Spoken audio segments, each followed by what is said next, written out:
سورہ فیل کے اندر نبی پاک علیہ السلام کی ولادت سے پہلے ایک شخص تھا ابرہا، جو اپنا لشکر لے کے آیا تھا معاذ اللہ کعبے کو گرانے کے لیے.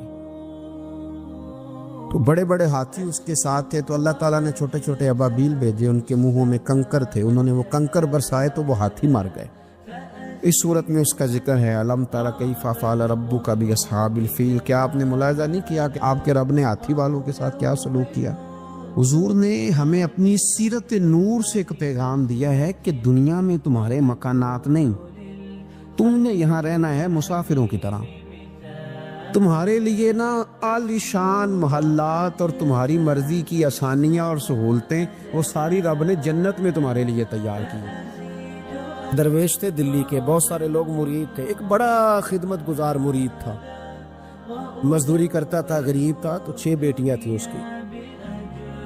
حضرت صاحب کے پاس روز آ کے کہتا حضور بچیوں کے لیے دعا کرے، اللہ کوئی اسباب پیدا کر دے. ایک بچی کی شادی کا خرچہ 1000 دینار ہے اور میں غریب ہوں. حضرت صاحب دعا کر دیتے. خانقاہ شریف کے تھوڑے ہی فاصلے پر حضرت جہاں بیٹھ کے مریدوں کی تربیت کرتے تھے، اس سے تھوڑا ہی فاصلے پر نا ایک عیسائی رہتا تھا، بڑا مالدار تھا، بڑی سارے اونٹ، گائیں، بھیڑ، بکریاں رکھی ہوئی تھی، اور حضرت شرف الدین رحمت اللہ علیہ کی بڑی مخالفت کرتا تھا. اور یہ جو آپ کا غریب مرید تھا، یہ اس کا پڑوسی تھا. ایک دن بلا کے نا ان کو کہنے لگا کہ تو کدھر جا کے جو ہے وہ ٹکرے مار رہا ہے، وہاں سے کچھ نہیں ملنے والا. وہ تجھے کیا دیں گے جن کی خانقاہ خود چندے پہ چلتی ہے، مدرسہ چندے پہ چلتا ہے، مسجد چندے پہ چلتی ہے، تیری بیٹی کا معاملہ کہاں حل ہوگا؟ تو اس درویش نے کہا کہ تو میرے پیر کو نہیں جانتا، تو اجے میرا محبوب نہیں ڈٹھا، تو پتہ نہیں نا، تو اس رستے کا مسافر نہیں، تو نہیں جانتا ان کا بس چلے نا تو وہ ہر قیمت میں میری بیٹیوں کی شادی کرا دے. اب وہ عیسائی تھا، کہنے لگا اچھا چلو ٹھیک ہے، اگر اتنی بات ہے نا تو جاؤ ان سے جا کے کہہ دو کہ 6 سال کے لیے میرے ساتھ معاہدہ کر لیں اور میرے جانوروں کو چارہ ڈال دیا کرے، 6 سال ڈیوٹی کرے، میں 6000 دینار دے دیتا ہوں. وہ میرے ساتھ 6 سال میرے جانوروں کو چارہ ڈالے رکھتے ہیں نا، اب چارہ ڈالنے کے لیے ایڈوانس پیسے دے کے.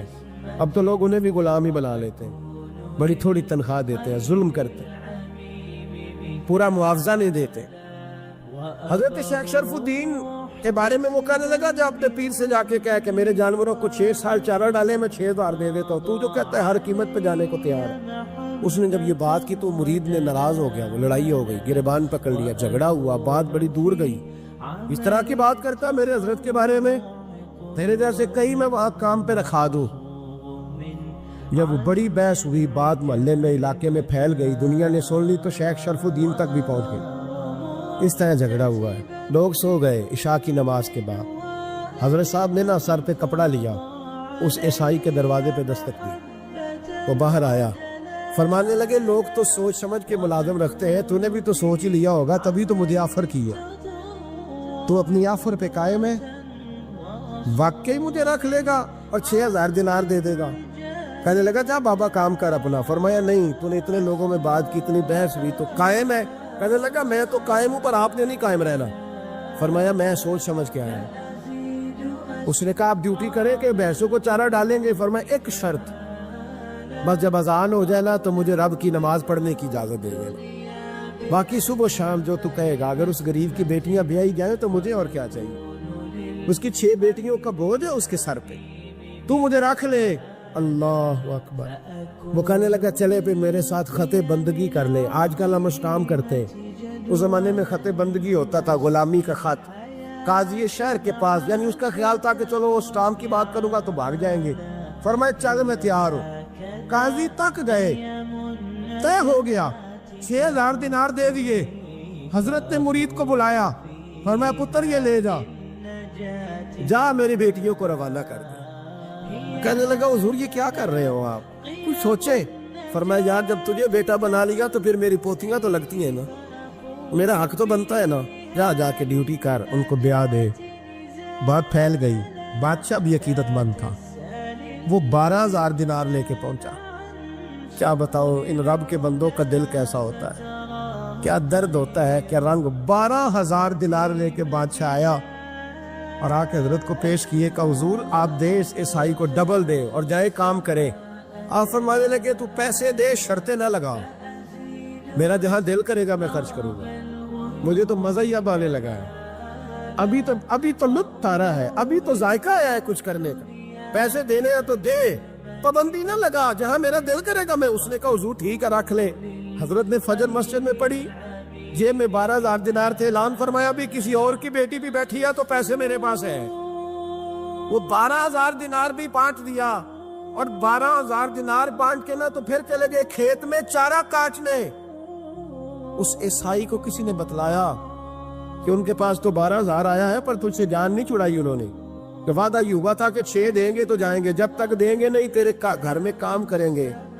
وہ نا چارہ کاٹ رہے تھے, حضرت صاحب تو وہاں پہنچ گیا, دور جا کے کھڑا ہو گیا. کہنے لگا بابا پہلے تو میں نے مسلمانوں کے اخلاق سنے تھے, اب تو میں نے دیکھ بھی لیے, پر یہ بتا جب 12,000 آیا تھا جان کیوں نہیں چھڑائی؟ تو حضرت چارہ کاٹتے کاٹتے رو پڑے. فرمانے لگے تو نہیں نہ جانتا, یہ بیٹیاں سانجی ہوتی ہیں, پتہ نہیں نا. میرے رسول پاک نے تو حاتم تائی کی بیٹی کے سر پہ کپڑا رکھ کے کہا تھا بیٹیاں برابر ہوتی ہیں. تو یہ نہیں پتا جب اس کی 6 بیٹیوں کی شادی ہوئی ہے میرے اندر روحانیت کتنی بڑی ہے. فرمایا پھر 12,000 آیا ہے تو 2-4 بچیاں پھر گئی ہیں. یہ نہیں پتا میں اندر سے راضی کتنا ہوں, میں تیری نوکری کرتا رہوں گا, پتہ نہیں اللہ کتنی بیٹیوں کو بیاہ دے گا. اتنا رویا وہ عیسائی کے پیروں میں بیٹھ گیا. کہنے لگا بابا میں نے تیری مخالفت کی ہے, پر تیرے قریب آ کے پتہ چلا ہے تو بہت اونچے اخلاق کا مالک ہے, اور اگر تیرا یہ مقام ہے تو تجھے اخلاق سکھانے والے محمد عربی کی شان کتنی ہوگی. حضور نے ہمیں اپنی سیرت نور سے ایک پیغام دیا ہے کہ دنیا میں تمہارے مکانات نہیں, تم نے یہاں رہنا ہے مسافروں کی طرح. تمہارے لیے نا عالی شان محلات اور تمہاری مرضی کی آسانیاں اور سہولتیں وہ ساری رب نے جنت میں تمہارے لیے تیار کی. وہاں تمہیں من چاہی چیزیں ملیں. یہاں تم نے مسافروں کی طرح کن فی الدنیا کانک غریب و عابر سبیل, مسافر کی طرح راہ گیر کی طرح وقت گزارنا. آپ نے کبھی دیکھا ہے کہ بس اسٹاپ پہ جہاں بندے کھڑے ہو کے بس کا انتظار کرتے ہیں, وہاں کبھی کسی بندے نے جگہ خرید لی ہو کہ یہاں اکثر کھڑے ہونا پڑتا ہے تو چلو جگہ تھوڑی خرید لیتے. خریدتا ہے کیوں؟ اسے پتہ ہے کہ بس آئی تو میں نے چلے جانا ہے. پلیٹ فارم پہ, ریلوے اسٹیشن پہ کبھی کسی بندے نے جگہ خریدی ہے کہ یار اکثر آنا جانا پڑتا ہے تو چلو تھوڑی خرید لیتے ہیں؟ کبھی خریدی ہے؟ ایئرپورٹ پہ نا میں نے یہ دیکھا ہے کہ آپ اپنا بیگ رکھ کے, ہینڈ کیری سامان رکھ کے آپ کسی کرسی پہ جائیں نا, اور آپ واش روم سے ہو کے یا کسی طبی حاجت سے ہو کے واپس آئیں تو وہاں کو بندہ اور بیٹھ گیا ہو تو بندے جھگڑا نہیں کرتے, چپ کر کے اپنا سامان اٹھاتے ہیں دوسری جگہ پہ. کیوں نہیں کرتے؟ ان کو پتہ ہے کہ فلائٹ آئی تو میں نے یہاں رٹا ڈالنے کی ضرورت کیا ہے. آپ نبی کریم علیہ السلام کی بات کو سمجھے. حضور نے فرمایا کہ تم نے یہاں مسافر کی طرح رہنا ہے. مسافر کو 2-2 مرلے کے لیے جھگڑے کھڑے کرتے ہیں, وہ کچھ 6-6 انچ کے لیے رٹے ڈالتے ہیں. ان کو تو پتہ ہے کہ حضرت اسرائیل نے آنا ہے اور ہم نے چلے جانا ہے. اس لیے حضرت بلال حبشی رضی اللہ تعالیٰ عنہ بڑا عرصہ رہے مدینہ طیبہ, 10 سال رہے, انہوں نے کوئی مکان نہیں بنایا. ایک حجرے میں وقت گزر گیا. کو بتائے کہ شادی سے پہلے مولا علی شیر خدا کا مکان کہاں تھا, کو بتائے کوفے میں کتنی جائیدادیں بنائی انہوں نے, کہاں محلات تعمیر کیے ان لوگوں. ان کو پتہ تھا, ان کو پتہ تھا حضرت عمر پر 80 دینار کا قرضہ تھا. انہیں پتہ تھا کہ جب حضور آئے تھے نا معراج کی رات تو مجھے بتایا تھا کہ عمر میں تیرا محل دیکھ کے آیا ہوں. تو جب حضور دیکھ آئے تھے تو پھر انہوں نے یہاں بنایا. یہ نظریاتی بات ہے, اس کو آپ نے سمجھنا ہے. ہمارے ہاں یہ ابھی کرونا آیا نا, پینک پھیل گئی, ٹینشن ڈپریشن کے مریض بڑھ گئے. آپ نے ناراض نہیں ہونا, زیادہ تر وہ لوگ ٹینشن میں ہیں جو آسانیوں میں جینے والے تھے نا, کیونکہ بندے نے اتنی قیمتی کوٹھی بنائی ہو پھر چھوڑ کے مر جائے, دل نہیں کرتا مرنے. اتنے پیسے جمع کیے ہوں پھر چھوڑ کے کیسے مرے, دل ہی نہیں کرتا. وہ لوگ مسافر تھے جنہوں نے سامان باندھے ہوئے تھے, جب رب کا حکم آئے گا ہم حاضر ہو جائیں گے. اب یہ ٹینشن کیوں پھیلی؟ ٹینشن بھی اس لیے پھیلی کہ ہم اسلامی نظریات کو نہیں سمجھتے. اور میرے بھائی وہ کسی اور کا عقیدہ ہے کہ مر جائیں گے تو فنا ہو جائیں گے, اور کا عقیدہ ہے. اور مجھ سے کچھ سوالات بھی ہوئے اس دوران. دیکھو قبر کھڈا بھی ہے, گھڑا بھی ہے, لیکن مجھے اپنی ڈائریکشن کا پتہ ہے, آپ کو بھی اپنی ڈائریکشن کا پتہ ہے. ہمیں کسی کی نا ایک آدھ خامی کا پتہ ہوتا ہے, اپنی تو ساری کا پتہ ہوتا ہے. لیکن وہ الگ بات ہے کہ اپنی خامیوں سمیت اپنے آپ سے پیار ہوتا ہے, اور کسی کی ایک خامی دیکھ کے بھی اس سے پیار نہیں رہتا. عزیز بھائی, ہمارا یہ مسئلہ ہے کہ اگر تو ڈائریکشن ہماری غلط ہے, کام ہم نے دوزخ والے شروع کیے ہوئے تو قبر کھڈا ہے, دوزخ کے گڑھوں میں سے گڑھا ہے. لیکن اگر ڈائریکشن ٹھیک ہے, حلال حرام کی تمیز ہے, آنکھ پر, زبان پر, نفس پر کنٹرول ہے, پھر قبر کھڈا نہیں, نظریہ سمجھو, پھر تو قبر باغ ہے. نہیں سمجھے آپ میری بات؟ قبر ہے, باغ میں جاتے ہوئے ڈر لگتا ہے, پریشانی ہوتی ہے, دل گھبراتا ہے. وہ جی قبر میں آکسیجن کہاں سے آئے گی؟ میں نے کہا جہاں اماں کے پیٹ میں بچہ ہوتا ہے تب کہاں سے آتی ہے؟ چلیں اس سے بھی اور مثال دیتا ہوں. کبھی انڈا دیکھا جب اس میں سے بچہ نکلتا ہے؟ چاروں جانب کچھ جگہ ہوتی ہے آکسیجن کی. یہ جو بڑے عقل مند لوگ ہیں یہاں سوال کھڑے کرتے ہیں, ان سے پوچھو کہ بچہ تندرست بھی نکلتا ہے انڈے سے اور سونا بھی نکلتا ہے. تو جس رب نے وہاں اسے سنبھال کے رکھا نا, پیاری جلد بنائی, وہ قبر میں بھی تیری بڑی حفاظت فرمائے گا, بڑی حفاظت فرمائے گا. بل بارد شاہ نہیں مردے جنہ کیتیاں نیک کمائیاں نے, نالے عرش فرشتے بانگا ملیاں, مکے پہ گیا شور. بلے شاہ آسان نہیں مرنا ہے تے مر گیا ہی کوئی اور, تو کوئی اور. یہ کیا اقبال بھی کہتے ہیں, موت کو سمجھے ہیں غافل اختتام زندگی, یہ ہے شام میں زندگی, پھر صبح دوام زندگی. قبر باغ ہے, باغ. آپ ایک وہ ہے کہ خوف ہے قبر میں کیسے جائیں گے, وہاں کیا بنے گا, بستر کوئی نہیں, ٹھنڈ بڑی ہے, وہاں کیسے گزارا. ایک یہ ہے کہ وہ باغ ہے. باغ بھی عام نہیں, روضۃ من ریاض الجنہ, جنت کے باغوں میں سے باغ.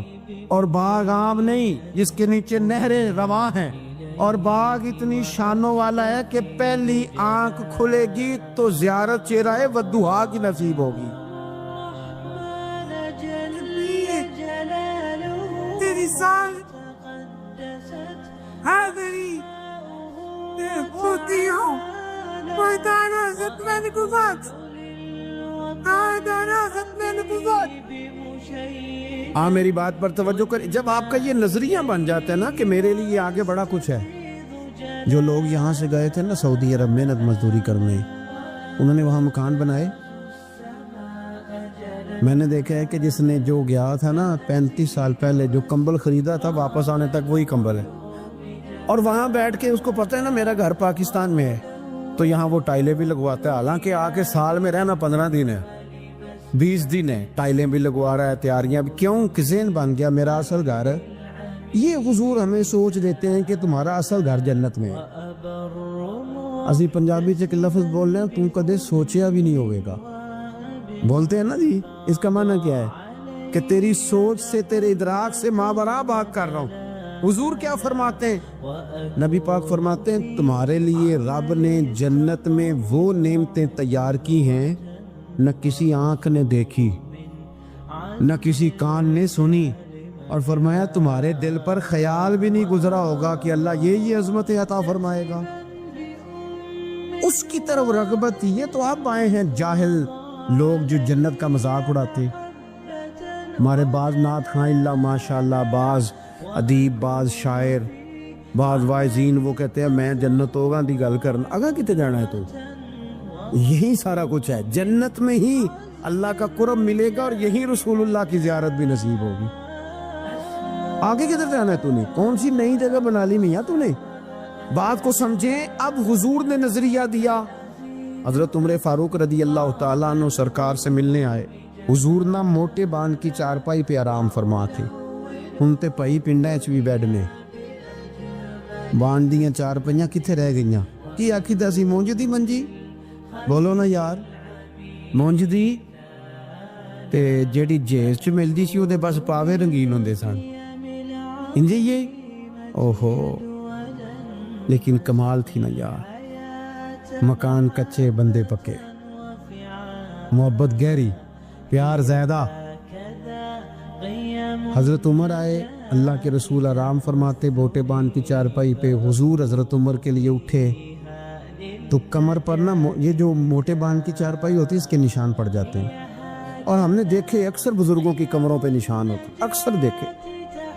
سرکار اٹھے تو کپڑا مبارک ذرا ہٹا تو دیکھا کہ نشان پڑے ہوئے، تو حضرت عمر رو پڑے، دلیر آدمی تھے پر رو پڑے، حضور کی محبت میں روئے۔ عرض کی یا رسول اللہ، کیسر و کسرا تو دنیا میں بڑی آسانیوں میں ہیں اور آپ اللہ کے حبیب ہو کے، وہ درد سے رو رہے ہیں، اخلاص سے بات کر، لیکن نبی کریم علیہ السلام ان کی سوچوں کو بدل رہے ہیں، انہیں نظریہ دے رہے ہیں۔ حضور فرمانے لگے عمر تم پسند نہیں کرتے کہ وہ دنیا میں تھوڑی آسانی لیں اور آخرت میں رسوا ہو جائیں، اور یہ پسند نہیں کرتے کہ ہم دنیا میں تھوڑی تکلیف برداشت کریں اور آخرت کی ساری سعادتیں اللہ ہمیں ہی عطا فرما دے۔ اس لیے حضور نے فقر کو پسند کیا، سادی روٹی کو پسند کیا، کچے مکان کو پسند کیا۔ جب آپ کا نظریہ یہ نہیں بنتا کہ میرے لیے آگے بڑا کچھ ہے، اتنی دیر تک انسان آخرت کی تیاری کا شوق پیدا نہیں کرتا۔ اگر یہ نظریہ بن جائے، وہ ملا رومی رحمۃ اللہ لکھا ہے کہ مصر میں ایک زمانے تک یہ طریقہ رہا کہ وہ سال کے نا آخری دن، سمجھ لیں ذی الحج کی 29 تاریخ کو دریا کے کنارے جاتے تھے، تو جو بندہ سب سے پہلے کشتی سے اترتا تھا نا اسے پکڑ کے بادشاہ بنا لیتے۔ پورا سال اس کی بات مانتے تھے، لیکن سال گزرنے سے 2-3 دن پہلے اسے جنگل میں چھوڑ آتے تھے، بھیڑیے کھا جاتے تھے، کہتے تھے اگر زندہ رہا تو دوبارہ کرسی پہ بیٹھنے کی سازش کرے گا۔ اس کا بھی بڑا ذائقہ ہے نا، ایک دفعہ بندہ بن جائے تو پھر یہ چسکا جاتا بھی نہیں۔ تو ان کا یہ طریقہ تھا۔ ایک درویش بھی ایک دن، اسے کیا پتا تھا کہ یہ بادشاہ بنائیں گے، وہ اترا کشتی سے، انہوں نے پکڑ لیا، وہ کدھر لے کے جا رہے ہو؟ کہا تمہیں بادشاہ بنانا ہے۔ کہنے لگا مجھ سے تو پوچھ لو۔ انہوں نے کہا بادشاہ ہم جو بندہ آتا ہے نا ہمارا اصول ہے بادشاہ بنا لیتے ہیں۔ تو اس نے کہا ٹھیک ہے، بتاؤ بادشاہ کے ساتھ کیا کرتے ہو، کیا طریقہ؟ انہوں نے کہا جی سال آپ کی بات مانیں گے۔ اور میں سال کے بعد کہنے لگے وہ جنگل ہے اس میں چھوڑ آئیں گے۔ کہنے لگا ایک تو 2 وعدے کرو، ایک تو تم جو میں کہوں گا سارا سال مانو گے، اور دوسرا اسی جنگل میں چھوڑو گے، کسی اور میں تو نہیں پھر چھوڑاؤ گے؟ انہوں نے کہا اسی میں چھوڑیں گے۔ اس نے بیٹھتے ہی پہلا حکم یہ دیا کہ اس جنگل سے ساری جھاڑیاں کاٹ دو۔ دوسرا حکم یہ دیا، اب جھاڑیاں کٹ رہی تھی تو درندے ویسے ہی بھاگ گئے جنگل سے۔ پھر اس نے کہا کہ یہاں ذرا لگا کے نا اچھی طریقے سے حال تو ذرا پھول اگاؤ، کھیتیاں اگاؤ۔ وہ پورا سال وہ باغ سنوارتا رہا۔ اب لوگوں نے وعدہ کر لیا تھا وہی چھوڑ کے آئیں گے۔ سال کا آخر ہوا تو پہلے بادشاہوں کو لے جائیں، وہ بیٹھتے تھے نا کرسیوں پہ تو غافل ہو جاتے تھے اور چکروں میں پڑ جاتے تھے۔ معاذ اللہ کہتے تھے یہ گزارو نا تو پھر آخری دن دیکھا جائے گا۔ معاذ اللہ جو آج ہماری سوچیں بن گئی۔ اب آخری دن جب جنگل میں لے کے جاتے تھے تو تڑپتے تھے نہ لے کے جاؤ نہ لے کے جاؤ، لیکن اس نے چونکہ سارا سال محنت کی تھی نا وہاں جانے کے لیے، اس کو جب لے کے جا رہے تھے تو کہہ رہا تھا اجلونی، ذرا جلدی نہیں لے جاتے، ذرا جلدی نہیں لے جاتے۔ عارف رومی فرماتے کچھ بندے دنیا میں رہتے ہیں، دنیا میں جیتے ہیں، لوگوں کے ساتھ وقت گزارتے ہیں، لیکن موقع ملا ہوتا ہے نا اپنی قبر کو باغ بناتے رہتے ہیں، پھول لگاتے رہتے ہیں۔ اور یار کتنی لمبی راتیں ہیں، جو ان راتوں میں بھی تہجد نہ پڑھے اس نے کب پڑھنی ہے؟ جو ابھی بھی، اور دروازہ صبح کھٹک گیا تو پھر بھی تو اٹھنا ہے کہ نہیں؟ بولو خدا نہ کرے کوئی بیمار ہو گیا تو سحری میں اٹھنا پڑے گا کہ نہیں؟ بہتر نہیں رب کی رضا کے لیے اٹھ جائیں؟ اٹھے نا 5 بجے، آدھا گھنٹہ نفل پڑھیں، پھر فجر ہو جائے گی، پھر اس کے بعد فجر کی فرائض کی تیاری کریں۔ دنیا میں رہ کے جو بندہ اپنی وہاں کے مارتا رہے گا نا بچھو قبر کے، انشاءاللہ جب وہ دنیا سے جائے گا نا تو حضرت بائیجید بستامی کی طرح ہنستا مسکراتا ہی دنیا سے جائے گا، پھر ہنستا مسکراتا ہی دنیا سے جائے گا۔ اور اعلیٰ حضرت بریلوی کہتے ہیں ہم تو لحد میں عشق رخ شاہ کا داغ لے کے چلے، اندھیری رات سنی تھی تو چراغ لے کے چلے۔ اپنی اس فکر کا اظہار کریں۔ بات ختم کرتا ہوں۔ ایک خاتون نے آ کے عرض کیا تھا، بخاری شریف میں موجود ہے، یا رسول اللہ میں مرگی کی مریض ہوں۔ تو سرکار نے فرمایا کہ کیا چاہتی ہے؟ عرض کی حضور چاہتی ہوں میرے لیے دعا کر دے، اللہ شفا دے دے۔ حضور سب کے لیے دعائیں کرتے تھے، پر آج پتہ کیا فرمایا؟ فرمایا اگر تو چاہے تو دعا کر دیتا ہوں شفا ہو جائے گی، اور اگر کرے صبر مانا کیا ہے؟ مرغی کے ساتھ ہی گزارا کرے تو پھر میں دعا کروں گا رب تجھے جنت عطا فرمائے گا۔ اب ذہن بن گیا تھا نا کہ آخرت ٹھیک ہونی چاہیے، نظریہ بن گیا تھا، تو وہ خاتون فوراً کہنے لگی یا رسول اللہ آپ دعا کر دیں رب مجھے جنت ہی عطا کرے۔ کیا کہہ رہی ہے بھلا؟ وہ کہہ رہی ہے میں مرغی کے ساتھ ہی گزارا کر لوں، تھوڑی سی تو زندگی ہے، جی لوں گی مرغی کے ساتھ ہی۔ سرکار نے دعا کر دی، عرض کرنے لگی یا رسول اللہ صلی اللہ علیہ وسلم جب مرغی ہوتی ہے تو جسم سے کپڑا ہٹ جاتا ہے، عورت ہو تو حیا آتی ہے۔ تو محبوب نے دعا کر دی۔ لوگ کہتے ہیں جتنی مرضی مرغی ہوتی تھی کپڑے جسم پہ قائم رہتے تھے۔ بڑا لمبا وہ خاتون حیات رہیں، باہر سے کوئی آتا تھا تو صحابہ پوچھتے تھے جنتی عورت دیکھنی ہے؟ اس بوڑھی کی زیارت کرو، اسے دنیا میں حضور نے جنت کی بشارت عطا فرمائی۔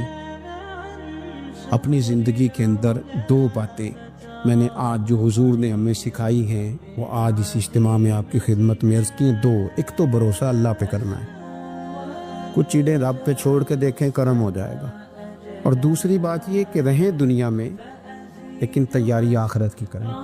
اصل گھر یہ میاں محمد بخش صاحب رحمۃ اللہ علیہ کو ایک بندہ لے گیا ٹانگے پہ بٹھا کے اپنے گھر، بڑی دیر سے کہہ رہا تھا حضور دعوت قبول کر لیں، تو وہ رستے سارے بتاتا گیا یہ زمین بھی میری ہے، یہ بھی میری ہے، یہ بھی میری ہے، یہ بھی میری ہے، تو بتاتا گیا۔ اللہ والوں پہ دولتوں کا اثر کوئی نہیں ہوتا، تو وہ نا جب وہ زیادہ ہی اوور ہو گیا، زیادہ ہی کہانیاں سنائی، وہ بھی خوہ ساڈا تے وہ بھی میل ساڈی ہوتی ہے نا طبیعت، تو میاں صاحب رحمۃ اللہ علیہ کہنے لگے بیلیا بس کر، اے تیر تو پہلا کی دی سی؟ اس نے کہا جی فلانے کی۔ فرمانے لگے تیرے بعد کس کی ہوگی؟ وہ چپ کر گیا تو فرمانے لگے دانش مندان دا کم ناہی دل دنیا تے لانا، اس ووٹی تے لکھ خامد کیتے تے جو کیتا سو کھانا۔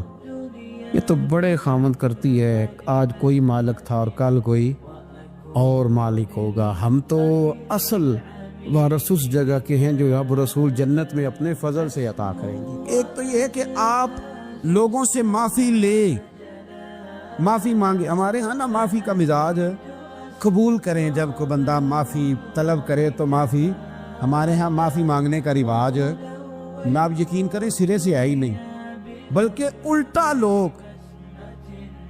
لوگ چڑھائی کر جاتے ہیں، کہتے ہیں اوہو تم نے معافی مانگ لی ہے تو معاملے ختم ہو گئے۔ اور جو آدمی، میں بڑے زمانے سے کہہ رہا ہوں کہ میرے ملک میں ایک رواج بنتا جا رہا ہے، جس کی زبان جتنی زیادہ سخت ہوتی ہے اس کا عروج اتنا زیادہ ہوتا ہے۔ جو تھوڑا سا شرافت کا مظاہرہ کرے لوگ اسے بزدل سمجھ لیتے ہیں۔ عزیز بھائیوں، اپنی زندگی میں معافی مانگنے کا مزاج بنائیں۔ آپ طلب کریں کہ یار مجھ سے غلطی ہو گئی، میں انسان ہوں۔ آپ یقین کریں ڈھیر سارے لوگ ہیں جن کے ذمہ ڈھیروں معافیاں ہیں، لیکن ان کا مزاج نہیں، ان کی طبیعت نہیں، ان کا تکبر آڑے آ گیا ہے۔ اور میرے نبی پاک صلی اللہ تعالیٰ علیہ وآلہ وسلم نے فرمایا تھا یہی بدلہ دے دو کسی کا دینا ہے تو، یہی معافی لے لو یہی، ورنہ فرمایا یاد رکھنا قیامت کے دن تو اس طرح ہوگا کہ اگر سینگ والی بکری نے بغیر سینگ والی بکری کو مارا ہوگا اسے بھی قیامت میں بدلہ دینا پڑے گا۔ یہی معافی تلافی لے لو یہی۔ تو ہمارے ہاں مزاج نہیں، مزاج بنائے نا آپ، معافی کا مزاج بنائے۔ رسمی ویسے معافیاں مانگتے ہیں، آج پہ جا رہا ہوں بھائی اگر کوئی ہو گئی تو معاف کر دینا، یہ تو رسم ہے، تو بڑی دنیا ادا کرتی۔ آپ کو پتہ ہے کہاں آپ کو معافی لینی ہے، تو جہاں جہاں اس طرح کے معاملات ہیں وہاں آپ کلیئر کریں۔ صحیح بخاری میں حدیث ہے حضرت ابو ذر غفاری سے، جب کسی نے کہا کہ آپ نے اسی طرح کے کپڑے خود پہنے ہیں جس طرح کہ آپ کے غلام نے پہنے، یہ کیا معاملہ ہے؟ تو فرمانے لگے، اعلانیہ خود بتانے لگے، فرمانے لگے مجھ سے ایک دفعہ غلطی ہو گئی تھی، میں نے ایک غلام کو جھڑک دیا تھا تو نبی پاک نے مجھے تنبیہ فرمائی، تو میں نے اس غلام سے معافی بھی مانگی، اور اس دن سے لے کر آج تک میں جس طرح کا خود لباس پہنتا ہوں اسی طرح کا اپنے غلام کو پہناتا ہوں۔ تو وہ خود بیان کر رہے ہیں، وہ لوگ اظہار کر رہے ہیں کہ ہم نے یہاں نبی پاک علیہ الصلوۃ والسلام کے تنبیہ کرنے پر ہم نے اپنے غلام سے، خادم سے یا کسی غلام سے معافی مانگی۔ تو معافی مانگنے سے بندے کا قد کبھی چھوٹا ہوتا ہے؟ میرے نبی پاک علیہ السلام نے فرمایا جو معافی مانگ لے اللہ تو اس کی عزت میں اضافہ کر دیا کرتا ہے۔ تو اس لیے ایک تو جہاں یہ معاملہ ہے وہاں، اور دوسری جو آیت میں نے تلاوت کی اس میں اللہ کہتا ہے کہ غصہ پی بھی جاؤ، معافی مانگو بھی اور معاف کر بھی دو۔ والکاظمین الغیظ والعافین عن الناس، فرمایا وہ لوگ جو غصہ پی جاتے ہیں اور لوگوں سے درگزر کرتے ہیں، لوگوں سے درگزر کرتے ہیں۔ واللہ یحب المحسنین، اللہ ان احسان کرنے والوں سے محبت فرماتا ہے، ان سے اللہ پیار کرتا ہے۔ تو رب فرماتا ہے جو غصہ پی جاتے ہیں والعافین عن الناس، اور لوگوں سے درگزر کرتے ہیں، ایک تو معافی مانگے اور دوسرا معاف کر بھی دے۔ اگر دل میں کوئی بات ہو تو معاف، ہر روز لوگوں کو معاف کر کے سویا کریں، پہلے تو اس طرح کا کوئی کام ہی نہ کریں۔ ایک شخص نے جملہ کہا تھا، لکھا تھا، کمال لکھا تھا، اس نے کہا تھا کبھی ایسا کوئی کام نہ کرنا کہ کوئی تمہاری وجہ سے جا کے رب کے سامنے رونا شروع کر دے، ایسا کوئی کام نہ کرنا کہ کوئی بندہ تمہاری شکایتیں اللہ رسول کو لگائے، اس طرح کا کبھی کام نہ کرنا کہ وہ تڑپ اٹھے اور کہے اب تمہارا شکوہ میں نے وہیں کرنا ہے۔ کچھ لوگوں کی شکایتیں کرنی پڑتی ہیں، اللہ رسول کی بارگاہ میں بھی، اپنے مشائخ کی بارگاہ میں کر دیتے ہیں بعض اوقات، انسان وہ بے بسی کے عالم میں کرے یا بہت زیادہ تکلیف اسے سہنی پڑے تو تب کرے، ہو جاتا ہے۔ تو ایک تو ایسا کریں نا، اور کوشش کریں لوگوں کو معاف کر دیں، اپنے دل سے چیزیں نکال دیں۔ دو لوگ بیٹھے تھے نا حرم مکہ میں، ایک صاحب کہہ رہے تھے کہ میرے اوپر بدر میں جو قتل ہو گئے کفار، ان کا ذکر چل رہا تھا، تو دونوں گفتگو کر رہے تھے، بدر میں ہمارے اتنے لوگ مسلمانوں نے مار دیے۔ تو ایک ان میں کہنے لگے کہ اگر میرے اوپر قرض نہ ہوتا اور میرے چھوٹے چھوٹے بچے نہ ہوتے تو میں تو تلوار لے کے جاتا اور مدینہ شریف جا کے معاذ اللہ بدلہ لے آتا۔ دوسرا کہنے لگا میں دیتا ہوں نا تیرے بچوں کا خرچہ بھی، اور میں تیرا قرضہ بھی اتارتا ہوں، تو جا۔ اس نے کہا پکی بات ہے؟ کہا ہاں، قرضہ بھی میں اتار دوں گا، تیرے بچوں کا خرچ بھی اٹھاؤں گا، تو جا۔ اس نے خنجر تیار کیا، تلوار تیار کی، گھوڑے پہ بیٹھا، گلے میں وہ تلوار اس نے اپنے ڈالی اور مدینہ شریف آ گیا۔ اتفاق کی بات یہ کہ ملاقات حضرت عمر سے ہوئی۔ جناب عمر کہنے لگے مجھے تیری نیت ٹھیک نہیں لگتی۔ پکڑا کدھر آئے ہو؟ کہنے لگا میں تو بدر کے قیدیوں کے بارے میں بات کرنے ہیں۔ فرمایا تلوار لے کے؟ تلوار لے کے چل تجھے حضور کے پاس لے کے جاتا ہوں۔ نبی کریم کی بارگاہ میں لے گئے تو حضور فرمانے لگے کیسے آئے ہو؟ کیسے آنا ہوا؟ کہنے لگے جی میں تو بدر کے جو قیدی آپ کے پاس ہیں ان کی بات کرنے آیا تھا۔ تو حضور فرمانے لگے چل پھر باقی کی میں سناؤں۔ خیال آیا مسلمان ایک و بد پہچان جاتے ہیں، محمد آدمی کے دل کی باتیں جان جاتے ہیں صلی اللہ تعالی علیہ وسلم۔ فرمایا میں سناؤں؟ حضور کیا؟ فرمایا تم اور فلاں بن فلاں وہاں بیٹھے ہوئے تھے نا حرم مکہ میں، فلاں پہاڑ کے ساتھ ٹیک لگا کے، اور تم نے یہ کہا تھا نا کہ قرضہ نہ ہوتا، بچے چھوٹے نہ ہوتے تو بدر کے مقتولین کا میں بدلہ لیتا۔